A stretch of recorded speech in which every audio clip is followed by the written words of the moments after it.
All right, hi everyone. So what I'm going to do today is just go through a few of the calculation problems that either a student requested me to do or that I thought would be beneficial for you guys. So feel free to pause through this video or fast forward if there's one that you already know. So here's our first question. So what is the percent strength of a solution of 800 grams of a liquid with a specific gravity of 0.8 and enough water to make 400 milliliters? So there's a lot going on in this question. So it's always important to stop and kind of look back and see exactly what the question's asking for and then what information you're given. So one thing I want to point out is this volume for volume. I want you guys to remember that weight over volume is always going to be grams over 100 mLs. And then our volume over volume is going to be milliliters over 100 milliliters. And our weight over weight will be grams over 100 grams. The reason why I'm pointing this out is because some questions will maybe give you it in mgs and you have to convert it. So just be aware of this. It might come later on or maybe on your final. So just knowing that your units is always going to be important. The next thing I want to point out is that we're seeing this whole specific gravity. So you definitely need to remember your equation for specific gravity. So let's go ahead and write that down. So specific gravity, the way that I think of it is just the weight of the substance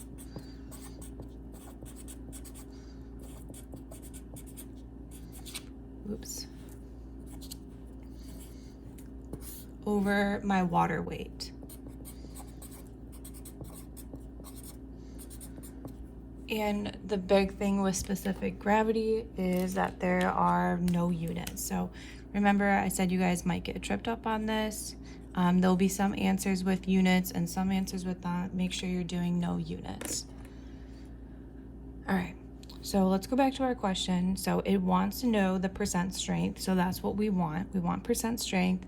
And it's saying that there's 800 grams of a liquid with a specific gravity of 0.8 and enough water to make 400 ml. So I already know that my setup, because we're doing volume over volume, like we said, so I already know that my bottom number is going to be 4,000. Because it's saying enough in water. So your water is kind of like the giveaway. And this I don't know yet because it has to be in ml, and right now I have grams. But that's okay because we can convert that. So we know our specific gravity is 0.8, which is equal to 800 grams, because that's telling me the solution or the substance, over my x. So go ahead and solve for x. And I actually have your guys' calculator right here if you wanted to see any of the more complicated stuff. But once we solve for x is going to be 1,000.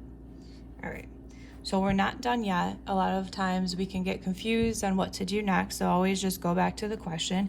It's asking for percent strength, our volume over volume. So go ahead and let's plug that back into here. So we're going to do the 1,000 ml over 4,000 ml, and then what do you guys get? All right, so you're gonna get 0.25. Always write down your answers on your scrap paper because a lot of times there's multiple steps, so then you don't want to redo everything. Because you might see an answer that says 0.25, but we're not done here because it's asking for the percent strength. So we just have to times this by 100. And now you have your percent strength. So this is an ml, and then we're going to times that by 100. And that's going to give me my 25% strength, volume over volume. Oops, sorry. You guys can't see that. All right. Hopefully that made sense. So key things to remember is know your units, know the equation for a specific gravity and how to manipulate it, and then remember what the question's asking for. All right, so go ahead and move on to the next one.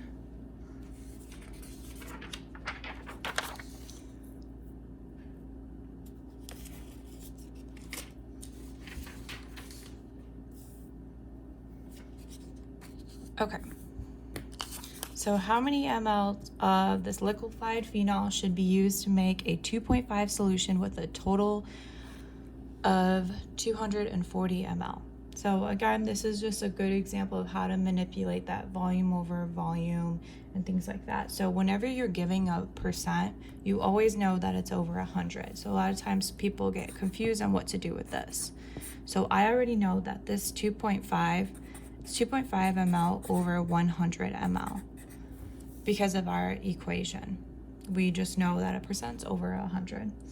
So what am I gonna do here? So looking at it, there's only one other number. So whenever you see that like you only are given one other number, you're most likely gonna set up a ratio, and that's kind of always the giveaway. Work with the numbers you have.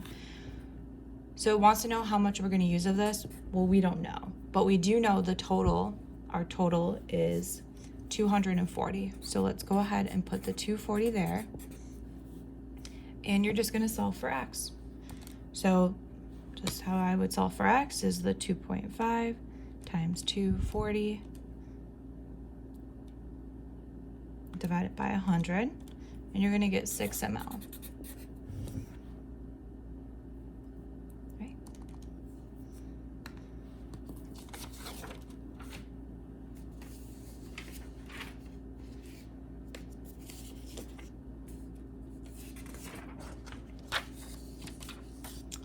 All right. So these are the alligation questions. I think I have like 3 of these because quite a few students wanted practice on this. So let's go ahead and read the question. So how many milliliters of 50% weight over volume dextrose solution and how many milliliters of 5% weight over volume dextrose solution are required to make 4,500 ml of a 10% weight over volume solution? So whenever you're going to see basically 3 strengths and they're like, how many of this and how much of that is going to make this, you know it's going to be an alligation. So how to set up our alligation? Some people just call it the box thing, so that's fine. Let's call it the box thing. Sorry that my lines are so bad. The way I have my camera set up is just so awkward. I always like to put what we want because we can get confused in all of the numbers. So what do we want? So we want 4,500 mLs of 10%. That's our 10% solution, right? So whatever you want, this number is always going to go in the middle. This is what we want. All right, so you're always going to have, from there, you're going to look at your numbers, and we're going to go with our higher number on the top. So always remember the higher number is on the top and the lower number is on the bottom. All right, so our higher number is obviously the 50%, and our lower number, 5%. All right, so from here, sometimes people get confused on what to do, but I promise it's simple. You're just gonna take this. I know that they do like this weird arrow thing. I'm not really a fan of it, but if it helps you, I will do that for you. All right, so it's just 10 minus 5. That's all you're doing. 5, 50 minus 10, 40. So the important thing here that I think a lot of people are lacking is that these are parts. This is my parts. So it's just saying that in this solution to get 10%, I need 5 parts of the 50, I need 40 parts of the 5. So I always like to do an extra step and just put 45 here because that's my total parts. And that's just how I remember everything, and it helps me stay organized because sometimes we can mess up at this step. All right, so what do we do from here? We need to know how many milliliters. All we know right now is the parts. So don't get confused on that either. So what I'm gonna do is I'm gonna put my X over 40. So this is gonna be my 5%.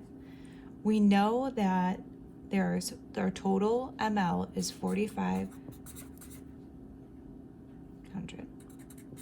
We know that that's my total volume, the 4,500 ml. And we know that the total parts is 45 parts. So that's why we're gonna put that on the bottom. Sorry, you guys should always use units. I'm not always the best at remembering. So this is how you set it up. So your total over your parts, because I know that there's 45 parts in my total solution.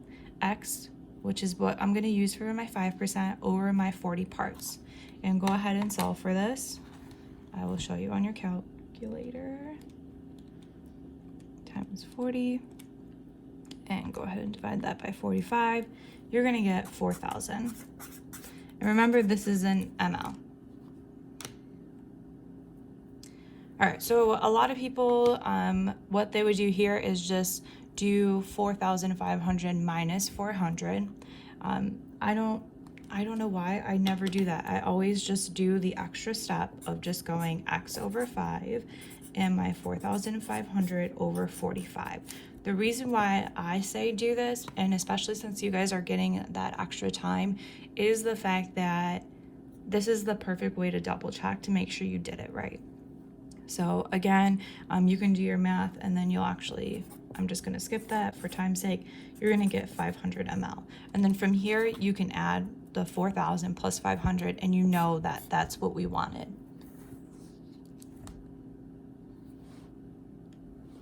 All right, go ahead and move on.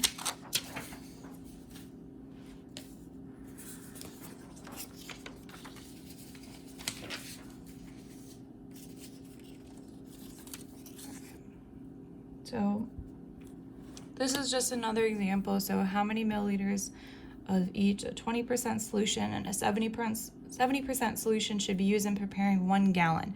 So this is where you need to know your conversion. So the first thing I would know is you're never going to work with gallons. So 1 gallon from what we would study from our little chart is equal to 3,785 mLs. All right, so this is what we want. We want this of a 3.5 solution. So let's just put that on the side so we remember.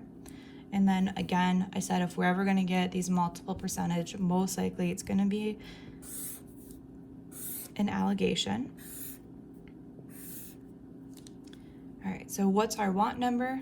Our want number is this 3.5. Our higher number is going to be 70. Our lower number is 20. Go ahead and just subtract through here. So 16.5 and 66.5. So our total number is going to be 83 parts. So again, from here, we'll just set up our ratios. So x over 66.5. So this is going to be the 20%. Our total volume, because we know that there's 83 parts in there. And we're going to get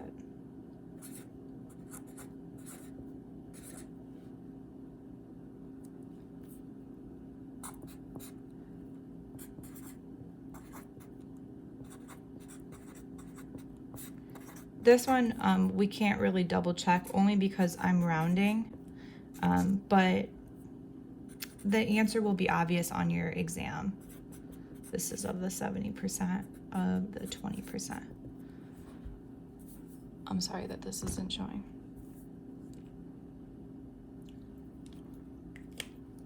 All right. We're just gonna do one more of the alligations because this one's a little bit different than what we've been doing. And then we will move on. All right, so how many grams of a 2.5% hydrocortisone cream should be mixed with 360 grams of a 0.25% cream to make a 1% hydrocortisone cream? So at this point, we know our want, but all we know about our want is it is a 1% cream. But we know that we're going to use 360 grams of our 0.25. All right, so let's go ahead and still set up our boxes exactly like we would. So again, we want this 1%. Higher number is the 2.5 and 0.25. So we're going to get 0.75. Remember, this is our parts, and then 1.5 parts. All right, so now you might be thinking, okay, what the heck do I do next? I don't know my total anything, but It's going to be okay because we know that in 1.5 parts, this is equal to 360 grams. So all you have to do here is, again, set up a ratio. So we're going to do X, because we need to solve for this. This is what they're asking for. How many grams of that? So we're going to do X over our 0.75 parts, which is equal to 360 grams over 1.5 parts. Okay, so I can show you this. So 360 times 0.75. So we're going to get 180. And we know it's in grams because of that, so we don't have to convert for our answer. So that's your answer, 180. If you really wanted to double check, if you're that paranoid of your answer, what you can do here is do our total parts is 2.25. You can do 360 over 1.5 parts, do X over 2.25. And you're going to get 540.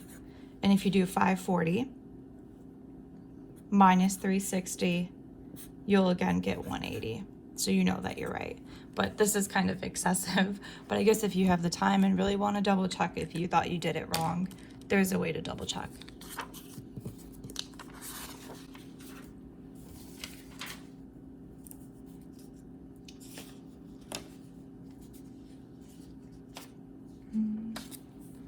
So I have this dilution.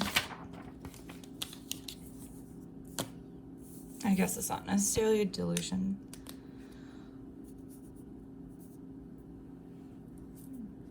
Actually, it is. This is pretty simple, but I don't know why I picked this one. I thought that you guys will probably have a lot of stuff like this. So it's asking how many mLs of water should be added to a 250 ml of 20% stock solution of sodium chloride to prepare a 9% sodium chloride solution. So basically, if you have anything like this, you're just going to set up your little ratio. So I know that there's 250 ml of a 25% solution. Don't worry about changing these because they're both the same units. So it's going to be X over my 0.9. And that's exactly how I would set it up. I think some students were trying to change this or didn't know what to do with the percent, but you can put the percent in there if it's both the same. So I hope that helps. All right, so we're going to get into doing a couple examples of the Aliquot method, but before we start, I just want to talk about why we actually need aliquots.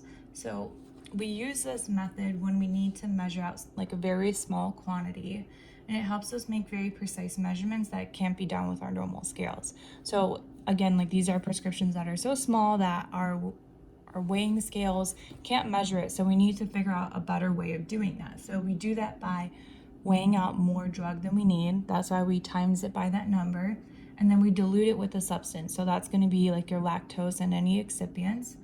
And then from there, we're going to weigh out a portion or an aliquot, because an aliquot is a portion or a fraction of that mixture that we know contains that amount of the drug that we need. So we're basically whatever the prescription would say. So let's go ahead and get started. Just want to give you guys some background on why we actually do this, since I know everyone was a little confused. All right, so it says a prescription balance has a sensitivity requirement of 6.5 milligrams. Present how you would weigh 15 milligrams of atropine sulfate with an accuracy of 5% using lactose as the diluent. So the first thing that we always want to do is get the least weighable quantity. So our least weighable quantity is going to be equal to our sensitivity requirement. So I'm just going to put SR times 100, and then we're going to divide that by our percent error. Or that's like our acceptable error, let's say. So let's go ahead and plug these numbers in.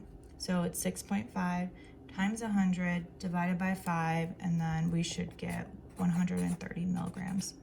I'd say most of them are 130, just so you guys know. You usually get the 6.5 and 5%. All right, so what does this actually mean? This means that the least weighable amount that we can actually get from our scale is 130 milligrams. our prescription obviously says 15 milligrams. So there's no way that we can do that. So that's why we're going to get a bigger number here. So we need 15 milligrams, right? But the least weighable is 130. So how can we weigh out, you know, so much more? So what number do you guys want to times it by? Because it has to be either 130 or above that. I'm just going to do 10. You will get your number to times it by on exams because everybody can pick something different in theory. All right, so we get 150 milligrams, but we need to figure out how much the total mixture is, so we know that there's 130 milligrams that we can weigh out. We're also going to times this by our number. So I like to think of this number that we're doing is actually our dosage. So let's say this is our 15 milligrams. Well, I'm going to times it by 10 because then that's going to give me 10 doses. So I'm timesing this by 10 too, and this is going to give me my total volume. And this is my, total volume of the mixture. So what I need to do next is we have this lactose or the diluent that we needed, obviously, because this is our total volume. We obviously need something that's going to be in between the 150 and this. So all you have to do is do the total volume minus your drug. And you guys should get 1150, and that should be of your diluent. For here, for this example, it's lactose. So hopefully that wasn't as stressful, that made it more simple for you guys, but I'm gonna do one more with you. I think once you actually know like why you're doing it, it kind of helps.